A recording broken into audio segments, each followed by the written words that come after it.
नमस्कार दोस्तों, स्वागत है आपका एक बार फिर से आपके अपने YouTube चैनल कंपटीशन प्रिपरेशन पे। दोस्तों, इस वीडियो में हम बात करने वाले हैं CHSL 2019 के जो 26 अक्टूबर को पेपर हुआ था उसके मैथ्स के क्वेश्चंस के, जिसमें हम करेंगे सारे 25 क्वेश्चंस। ये पहली शिफ्ट होगी 26 अक्टूबर की, और बहुत दिन से 26 अक्टूबर की तीनों शिफ्ट मैं भूल गया था और बहुत भाई कमेंट कर रहे थे। तो थैंक यू भाई, जिसने हर आई एम टर्टल या इट्स टर्टल नाम से आपका अकाउंट है यूट्यूब पे, और आपने बहुत बार कमेंट करा था। तो स्पेशली आपकी वजह से मैं ये फिर से अपलोड कर रहा हूँ, क्योंकि मैं भूल गया था 26 अक्टूबर और आपने याद दिलाया, उसके लिए थैंक यू। अच्छा, जो लोग इंस्टाग्राम पे फॉलो नहीं कर रहे हैं, वो इंस्टाग्राम आईडी आपको दिख रही होगी, वहाँ पे आप अपने पर्सनल डाउट वगैरह भेज सकते हैं। लिंक डिस्क्रिप्शन में भी मिल जाएगी, वहाँ से डायरेक्ट जा सकते हैं।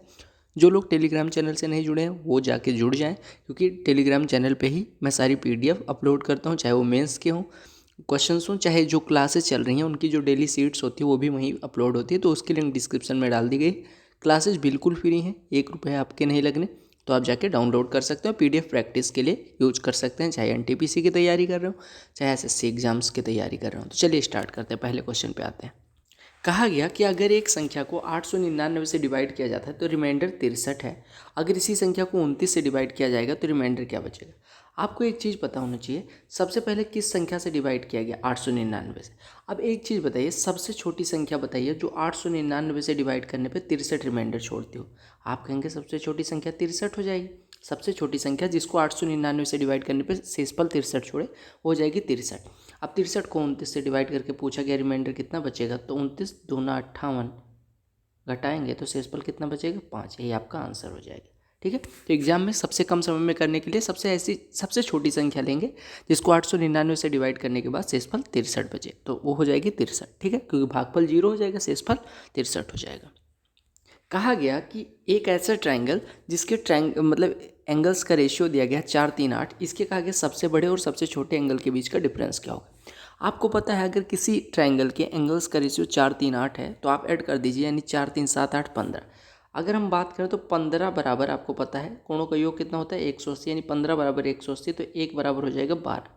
अब आपसे पूछा गया सबसे बड़े और सबसे छोटे कोण का अंतर, यानी 4 और 8 का अंतर पूछा गया, तो 4 और 8 का अंतर कितना हो जाएगा, 4। अगर 1 बराबर 12 है, सॉरी, आपसे सबसे बड़े और सबसे छोटे का पूछा गया, तो 3 सबसे छोटा हो जाएगा, 8 सबसे बड़ा। तो आप कहेंगे इनका अंतर 5 हो जाएगा, 8 - 3 5, और 1 बराबर 12 है तो 5 बराबर 5 × 12 यानी कि 60 अंश हो जाएगा। ठीक है, कहा गया एक ट्रेन है जिसको 45 मिनट लगता है किसी दूरी को तय करने में 80 किलोमीटर प्रति घंटे की स्पीड से। कहा गया अगर स्पीड को 125% बढ़ा दिया जाए तो कहा गया कि कितना समय लगेगा ट्रेन को उस दूरी के 8/5 हिस्से को तय करने में। ध्यान से देखिएगा, अगर हम बात करें कि स्पीड कितनी है 80 और समय कितना दिया गया 45 मिनट, तो डिस्टेंस बराबर होती है स्पीड इंटू टाइम, यानी 80 × 45 मिनट को क्या लिख सकते हैं, 3/4 घंटे, यानी कि 80 × 3/4 यानी 60 किलोमीटर की टोटल दूरी है। और अब कहा गया कि स्पीड को हम क्या करते हैं, 125% बढ़ा देते हैं। 125% बढ़ाएंगे तो कितना हो जाएगा, 80 का 125% कितना हो जाएगा, 100, यानी 100 में 80 जुड़ जाएगा, यानी अब न्यू स्पीड NS बराबर, या हम कहें न्यू स्पीड को हम SN से लिखें, यानी स्पीड न्यू, ये बराबर आपका कितना हो जाएगा, 80 को 125% बढ़ा दो तो 80 + 80 का 125%, यानी हो जाएगा 80 का 225%, और 80 का 225% कितना हो जाएगा, 180। ठीक है, यानी ये हो जाएगा 180। अब 180 से 60 किलोमीटर तय करना है, नहीं, 180 से आपको तय कितना करना है, 8/5, किसका, 60 का 8/5, यानी कि आपको तय करना है 60 × 8/5। आपको पता है दूरी, आपको पता है स्पीड, तो नया समय यानी TN बराबर कितना हो जाएगा, 60 × 8/5 यानी 96/180 घंटे, या आप अगर 60 से गुणा कर दे तो ये मिनट में आ जाएगा, यानी 60 × 60, 60 × 3 = 180, 3 से 96 में भाग करेंगे तो 32 मिनट आ जाएगा। अच्छा, टोटल CHSL का पेपर 36 शिफ्ट में हुआ था, तो सारी 36 शिफ्ट का सोल्यूशन 33 का हो चुका है, 34वीं शिफ्ट ये है। इसके बाद इसी शिफ्ट के इसी डेट के 2 शिफ्ट और बचेंगे, वो भी सोल्यूशन आपको जल्द ही प्रोवाइड कर दूंगा। ठीक है, तो आप लोग बिल्कुल टेंशन ना लें। और चलिए अगले प्रश्न पे आते हैं, और इंस्टाग्राम पे ज़रूर फॉलो करें, क्योंकि कई बार मैं अपडेट देना होता है तो उधर भी दे देता हूँ। आपका पर्सनल कोई डाउट होता है जो आप यहाँ नहीं पूछ सकते, वहाँ पूछ सकते हैं। ठीक है, कहा गया एक वृत्त है जिसका केंद्र O है और AB इसका डायमीटर है। ड्रा कर देते हैं, AB किसी वृत्त का डायमीटर है यानी कि व्यास है, और O इसका सेंटर है। ठीक है, कहा गया पी एक पॉइंट इस प्रकार से है कि POA बराबर 130 अंश। मान लेते हैं P यहाँ पे कोई पॉइंट है इस प्रकार से कि POA 130 अंश है, ये भाग 130 अंश है। तो आपसे कहा गया PBO कितना होगा, ध्यान से देखिएगा। अगर हम बात करें इस जीवा द्वारा, अगर हम इस जीवा को ड्रा करें तो केंद्र पे बना कोण कितना है 130 अंश। तो अगर इसी जीवा द्वारा वृत्त के परिधि पे कोण बनेगा तो वो कितना हो जाएगा। देखो एक जीवा ड्रा कर रहे हैं ये, अब जीवा PA को देखिए, PA द्वारा केंद्र पे बना कोण 130 अंश है, तो परिधि पे बना कोण कितना हो जाएगा, इसका आधा यानी ये 65 अंश हो जाएगा। यही आपसे पूछा गया PBO की वैल्यू क्या होगी। कहा गया कि चीनी के मूल्य में 20% का रिडक्शन होता है तो एक आदमी 160 रुपये में 4 किलो ज़्यादा चीनी खरीद पाता है, तो ओरिजिनल प्राइस क्या होगा। देखो अगर हम ओरिजिनल प्राइस की बात करें 5 हो तो अभी 20% घट के यानी कि 4 हो जाती है। अब अगर हम 160 में बात करें यानी कि 5x अगर पहले था तो अभी 4x रेट हो गया है। तो पहले 160 में कितना खरीदते होंगे, 160/5x यानी 32/x पहले खरीदते थे, और अभी कितना खरीद रहे हैं 160/4x यानी 40/x। और इन दोनों का अंतर जो दिया गया वो आपको दिया गया 4 किलोग्राम, यानी आप कह सकते हैं 40 - 32 यानी 8/x बराबर 4, यानी x बराबर हो गया 2। अब x बराबर 2 हो गया तो आपसे ओरिजिनल प्राइस यानी कि 5x पूछा गया था, तो 5 दूनी 10 हो जाएगा। कहा गया इस ग्राफ को पढ़िए और उसके बाद आंसर करिए। ये आपको प्रोडक्शन दिखाया गया है एक कंपनी का 1000 में टीवी और एलसीडी का। टीवी ब्लू वाला है और एलसीडी जो आपका ऑरेंज कलर वाला है वो है 2011 से 15 तक, ठीक है। 2011, 12, 13, 14 और 15 में अलग अलग प्रोडक्शन दिखाया गया। अब आपसे कहा गया the difference between the average production of LCD and TV from 2011 to 13। TV और एलसीडी के प्रोडक्शन में मतलब प्रोडक्शन के एवरेज में अंतर क्या है 2011 से 13 के बीच। अगर हम 11 से 13 की बात करें तो टीवी का कुल प्रोडक्शन कितना है 6 + 8, यहाँ पे 6 है, यहाँ पे 8 है, यहाँ पे 13, तो 6, 8, 14, 13, 27 का एवरेज 27/3 यानी 9 हो जाएगा। ये क्या आया है, ये टीवी आया है। और एलसीडी की अगर हम बात करें तो आप देख पा रहे होंगे यहाँ पे 7, यहाँ पे 9 और यहाँ पे 14, यानी 7, 9, 16 और 14, 30। 30 का 3 से डिवाइड करेंगे तो एवरेज आ जाएगा, यानी एलसीडी आ जाएगा 10। आपको पता है कि ये जो आपको डेटा दिया गया है यानी डाटा जो दिया गया है वो 1000 में दिया गया, यानी 9000 टीवी का एवरेज आया है और 10,000 एलसीडी का। यही अंतर पूछा गया था, तो 10,000 - 9,000 यानी 1000 हो जाएगा। अंतर क्या हो गया 1000। सिंप्लीफिकेशन का प्रश्न है, बहुत ईजी सा है। सबसे पहले आपको पता है ब्रैकेट सॉल्व करते हैं, तो ब्रैकेट अगर आप सॉल्व करने जाओगे तो ये आ जाएगा 5, 2, 7 और 1/10 धन 1/5 यानी कि ये हो जाएगा 3/10। 7 सही 3/10 और इसका 5/9 के साथ ऑफ निकालना है। 7 सही 3/10 कितना होता है 73/10 सत्ते 70 3 73/10, यानी आप कहेंगे 5 × 5 5 दूनी 10 यानी 73/18 हो गया, 73/18 हो गया। और इससे डिवाइड करना 36 दूना 72 73/36 में, 73/36 में डिवाइड करना, इतना हो गया आपका। और प्लस आपका दिया गया है 2/5 डिवाइडेड बाई ये कितना लिखा है 5 या 15 16/5। अब इसी को सॉल्व करना है। अब आपको पता है कि अगर 73/36 में 73/18 से भाग करना है तो ये कितना हो जाएगा, आप कहेंगे गुणे करो और 18/73 लिख दो, यानी कि 73 कट जाएगा, यानी ये हो गया 1/2 धन 2/5 में अगर हम 16/5 से डिवाइड करेंगे तो ये हो जाएगा 1/8। अब हर बराबर कर लो तो हर एलसीएम हो जाएगा 8, यहाँ पे 4 से गुणा और यहाँ पे 1, 4 1 5, तो आपका आंसर हो गया 5/8। कहा गया कि कंपाउंड इंटरेस्ट एक सर्टेन सम पे 2 साल पे 5% प्रतिवर्ष की दर से 328 रुपये, तो सम कितना होगा। आपको पता होगा कि अगर 5% से 2 साल का कंपाउंड इंटरेस्ट की बात करें तो 5% का सक्सेसिव हो जाएगा, जो कि होगा कितना 5 + 5 + 5 × 5/100 यानी कि 0.25, यानी कितना परसेंट हो जाएगा 10.25%। या हम इसको लिख सकते हैं 41/4%, यानी कि किसी धन का 41/4 इस परसेंट, यानी हम कह सकते हैं 41/4% बोले तो 41/4 × x/100, इतना हिस्सा 328 है, तो आपको x की वैल्यू पूछी गई 41 8 यानी x बराबर हो जाएगा 8 चौको 32 के बाद 2 0, x बराबर 3200, यानी धनराशि कितनी हो गई 3200 हो गई। कहा गया एक आर्टिकल को 30% प्रॉफिट पे बेचा जाता है। कहा गया अगर दोनों मतलब कॉस्ट प्राइस और सेलिंग प्राइस दोनों को 100 रुपये घटा दिया जाए तो नया प्रॉफिट जो होगा वो 45% होगा। आपसे कॉस्ट प्राइस पूछा गया। देखो आपको कहा गया कि अगर 10x क्रय मूल्य था तो पहले 13x का बेचा जाता था, ठीक है। अब कहा गया इसको भी 100 रुपये कम कर दिया गया, कॉस्ट प्राइस को भी, यानी 10x - 100 कॉस्ट प्राइस हो गया और सेलिंग प्राइस कितना हो गया 13x - 100। आपको पता है लाभ अभी भी कितने का होगा, अब अगर आपको पता है क्रय मूल्य और विक्रय मूल्य दोनों समान मात्रा में घटाए जाते हैं तो लाभ आपका कांस्टेंट रहता है, यानी कि लाभ कितना हो जाएगा 3x।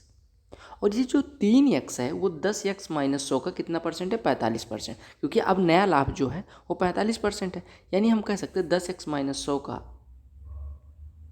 1 मिनट, 10x माइनस 100 लिखना था, 10x माइनस 100 का 45%, यानी कि 9 गुणे 9/20, ये बराबर आपको दिया गया 3x। अब आप 10 से भाग कर दें, यानी x माइनस 10 इंटू 9 बराबर दिया गया है, यहाँ पे 2 बचेगा, 2 तियाँ 6x, यानी आपका 9x माइनस 6x, 3x बराबर 90, यानी x बराबर हो गया 30। अब अगर x बराबर 30 है तो ओरिजिनल कॉस्ट प्राइस पूछा गया था, यानी कि 10x जो कि था, तो 10x बराबर कितना हो जाएगा, अगर x बराबर 30 है तो 10x बराबर कितना हो जाएगा 300। ठीक है, अभी बज रहे हैं रात के 2:45, ठीक है, और आपको दिख रहा होगा आवाज़ आ रही है गाड़ियों की, तो दिल्ली में बड़ी दिक्कत है इन चीज़ों की। देखिएगा अगला प्रश्न अच्छा प्रश्न है और इसमें कुछ भी नहीं करना है, बस आपको ध्यान रखना है। कहा गया 40 is added to a list of natural numbers, मैं हिंदी में ट्रांसलेट कर दे रहा हूँ। कहा गया 40 अगर नेचुरल नंबर्स, एक नेचुरल नंबर्स की लिस्ट है, यानी कुछ नेचुरल नंबर्स हैं जिसमें अगर 40 ऐड कर दिया जाता है तो उनका नया एवरेज 4 से बढ़ जाता है। और अगर फिर जो नई लिस्ट आई थी एक 40 ऐड करने के बाद उसमें अगर 30 ऐड कर देते हैं तो जो अब एवरेज है वो पिछले एवरेज से, यानी अगर एवरेज पहले x रहा हो तो x+4 से 1 बढ़ जाता है, यानी x+5 हो जाता है। तो आपसे n की वैल्यू पूछेगी, तो देखो बेसिक से कैसे करेंगे, बेसिक से ही करना चाहिए आपको एग्जाम में। ट्रिक्स के पीछे भागेंगे, कितनी ट्रिक पढ़ोगे, हर क्वेश्चन की ट्रिक वो बेकार ही होती है। देखो n संख्याएं हो, अगर उनका एवरेज x हो तो उनका योग कितना हो जाएगा nx।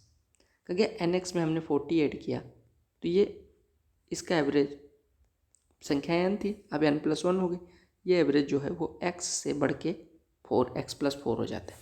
यानी यहाँ से सॉल्व करेंगे तो आपका आ जाएगा 4n + x = 36। हाँ, 4n + x = 36। और अब कहा गया इसमें क्या ऐड करते हैं हम, 30 और ऐड कर देते हैं, यानी nx + 40 + 30, यानी कि nx + 70। और अब संख्याओं की संख्या कितनी होगी, n+2, तो अब एवरेज कितना हो गया, x + 4 से 1 ज़्यादा, यानी कि 5। यहाँ से सॉल्व करोगे तो आपका आ जाएगा 5n + 2x = 60। ठीक है, अब आपको क्या करना है, सीधे सीधे यहाँ पे 2 से गुणा करना है, यानी ये हो गया 8n + 2x = 72।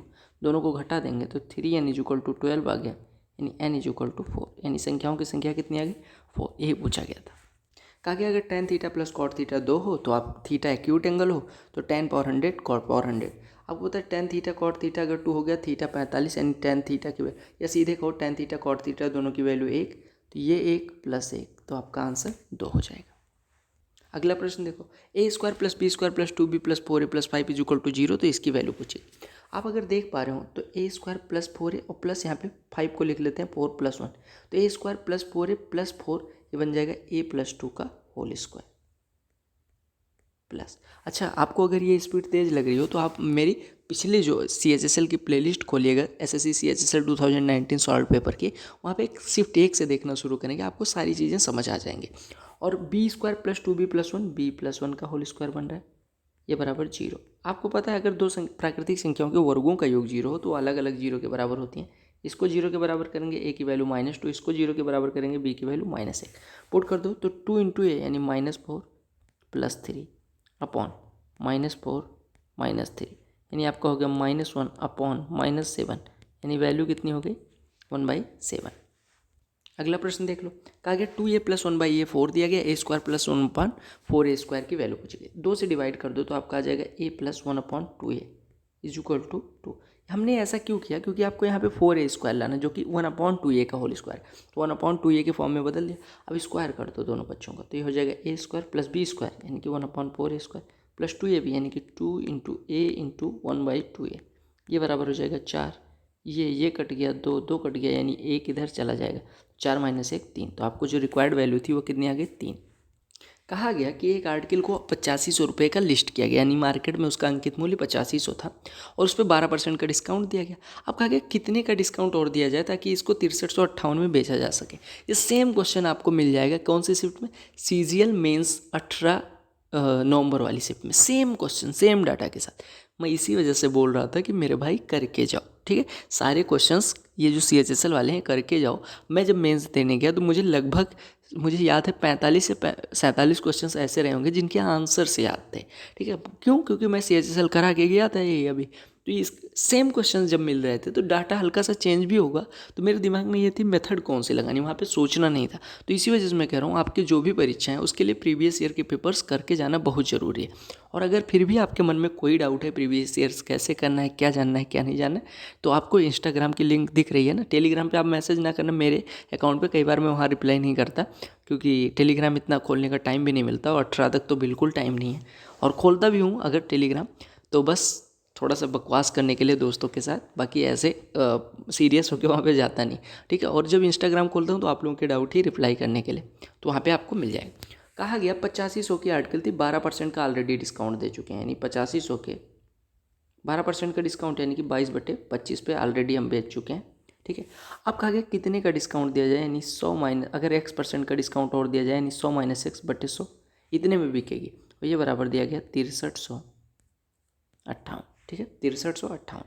अब आप देख पा रहे होंगे कि 25 से काटेंगे ये 4 हो जाएगा, 4 से इसको काटेंगे तो ये हो जाएगा 1587। सही चल रहे हैं? आप देखिएगा 4 से काटेंगे तो ये आपका हो जाएगा 4 15, 4 8 32, 4 7 28, 4 8 32। फिर से देखिए 4 से कट रहा है ये, एक बार फिर से काट दीजिए, 1 मिनट, इसको फिर से साफ साफ लिखते हैं 6358।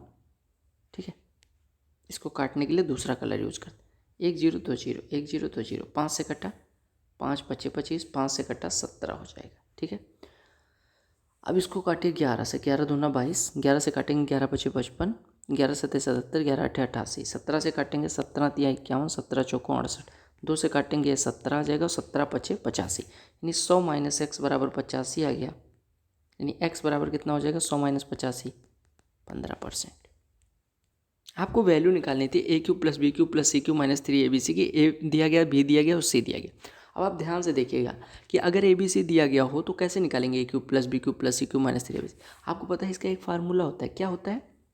Half times of A + B + C, और ब्रैकेट में यूनिवर्सल फार्मूला A - B का होल स्क्वायर + B - C का होल स्क्वायर और + C - A का होल स्क्वायर। ठीक है, यानी half of A + B + C, यानी 225 का 3 गुना, ये 226 का 3 गुना, यानी कि 678, इंटू A - B का स्क्वायर 1 + B - C का स्क्वायर 1 + 4, तो ये आपको हो जाएगा 6 का आधा 3, 3 का इसमें गुणा करेंगे तो 1800 और 210, 2010 और 24 जोड़ देंगे तो 2034 आपका आंसर हो जाएगा। अगला प्रश्न पढ़िएगा, वही LCD और TV वाला है। कहा गया ratio of total production of LCD in year 2012 and 14। LCD का टोटल प्रोडक्शन जो 12 और 14 में है, यानी कि ऑरेंज वाला जोड़ना है, तो यहाँ पे 9 है और यहाँ पे 14 है, यानी कि 23, इसका अनुपात निकालना है। Total production of TV in 2012 and 14, TV यहाँ पे प्रोडक्ट हो रही है कितनी, प्रोड्यूस हो रही है 8, यहाँ पे प्रोड्यूस हो रही है, यहाँ पे देखिए 12, यानी कि 20 हो जाएगा। तो ये अनुपात पूछा गया। अब इससे सारा क्या ही पूछ सकते हैं ये। कहा गया त्रिभुज ABC में 2 टाइम्स ऑफ ABC बराबर, यानी कि 2 times of angle B = 9 times of angle C दिया गया है, और 2 टाइम्स ऑफ एंगल A = दिया गया 7 टाइम्स ऑफ एंगल C। ठीक है, तो आपसे कहा गया AB बराबर 8 सेंटीमीटर, AC बराबर 17 सेंटीमीटर, तो आपको BC की लंबाई निकालें। ध्यान से देखिएगा, अगर हम बात करें कि अगर हम C को समथिंग मान लेते हैं, लाइक देखो C को मान लेते हैं, C को ना मानो, देखो आपको यहाँ से 2 चीज़ें पता चलेंगी। एक कि अगर हम दोनों को डिवाइड कर दें तो A/B बराबर मिल जाएगा 7/9, मिल जाएगा A/B बराबर 7/9। और एक चीज़ दिख रहा होगा आपको, यानी A को हम 7 ले सकते हैं, B को 9 ले सकते हैं।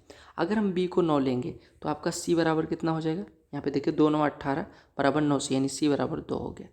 अब आपको पता चल गया A 7 है, B 9 है और C 2 है। अब तीनों को जोड़िए अगर आप, तो आप कहेंगे 7 9 16 और 2 18, यानी कि 18 बराबर 180 अंश, यानी A की वैल्यू हो गई 70 अंश, B की वैल्यू हो गई 90 अंश और C की वैल्यू हो गई 20 अंश।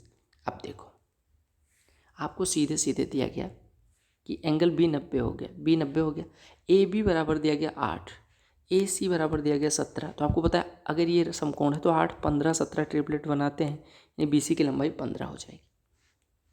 ये देखो कहा गया कि the following pie chart shows the monthly expenditure incurred by a family on various items. यानी एक फैमिली है जो कुछ खर्चा करती है, 64,800 रुपये का मंथली इनकम है और उस कुछ खर्चा करती है वो, ठीक है। तो आपसे कहा गया ईयरली सेविंग निकालना है आपको। ईयरली सेविंग क्या हो जाएगा, 12 टाइम्स ऑफ मंथली सेविंग। आपको पता है उसकी सेविंग कितनी है, यहाँ पे देखिए 35 डिग्री। 35 डिग्री बोले तो 35/360 हिस्सा हो जाएगा। 35/360 हिस्सा किसका, टोटल इनकम का। यानी टोटल इनकम अगर 64,800 है तो उसका 35/360 एक महीने में बचाता है, यानी इतना एक महीने में बचाता है। तो 12 महीने में 12 गुणे इतना बचाएगा। अब 12 से काट दो, 12 से कटेगा 30 हो जाएगा। ये कटा ये कटा, 2 से काटो 3 से काटोगे तो आपका हो जाएगा 2160, यानी 216। 35 छक्के 210, हासिल आई 21, 35 का नम 35 21 56 और हासिल आई 5, 35 दूना 70 5 75, यानी 75,600 रुपये साल भर में वो बचाएंगे। मैं इसी का वेट कर रहा था कि टाइम एंड वर्क का क्वेश्चन कहाँ चला गया। कहा गया ए कोई कार्य 15 दिन में करता है, बी वही कार्य 10 दिन में करता है। कहा गया वो काम शुरू करते हैं लेकिन बी 2 दिन बाद कार्य छोड़ देता है। अब एक शेष कार्य पूरा करता है। तो कहा गया टोटल नंबर ऑफ डेज कितने लगे टोटल वर्क को कंप्लीट करने में। 15-10 का एलसीएम 30 यूनिट, यानी 30 यूनिट टोटल कार्य। ए करता है 2 यूनिट, बी करता है 3, क्योंकि 15 दिन में 30 तो एक दिन में 2, बी ऐसे 10 दिन में 30, एक दिन में 3। अब कहा गया कि ये दोनों काम स्टार्ट करते हैं साथ में, यानी 2 3 5 एक दिन में करते हो, 2 दिन तक कर देते हैं, यानी 10 यूनिट ये कर चुके हैं 2 दिन में।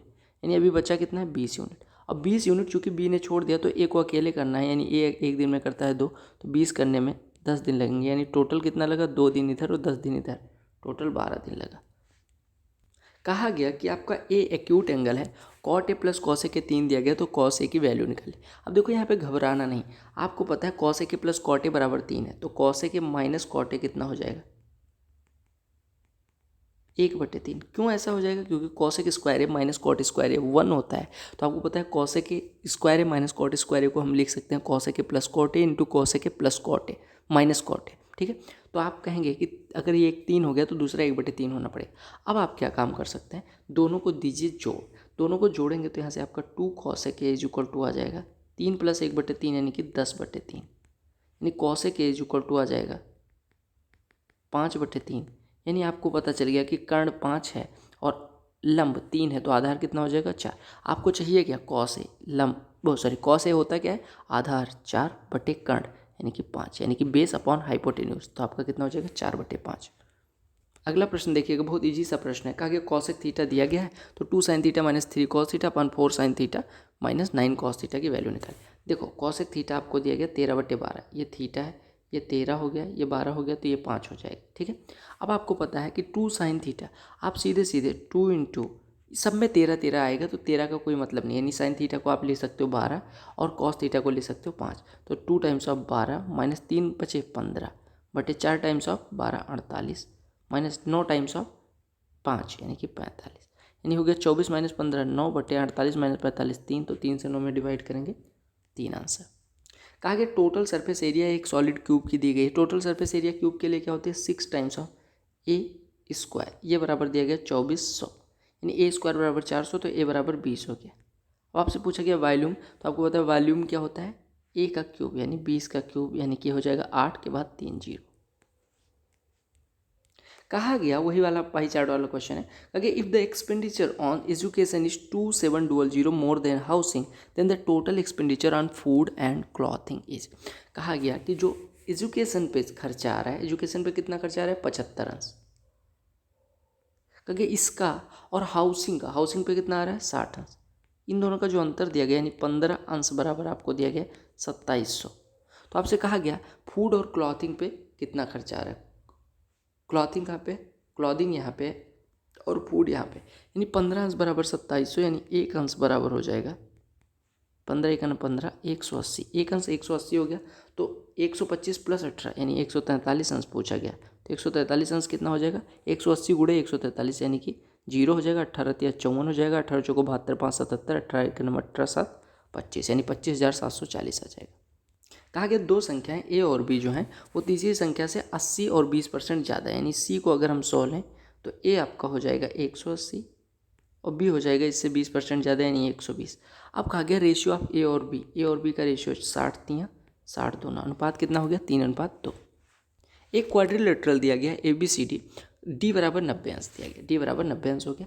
कहा गया एक सर्किल है जिसका सेंटर O है जो इसको टच करता है ABCD, मतलब आपको डिफरेंट बिंदु पे डिफरेंट साइड्स को टच करता है। कहा गया BC बराबर 40 दिया गया, BC बराबर 40 दिया गया, ठीक है। आपको BP बराबर दिया गया 28, यानी कि ये है 28, ठीक है।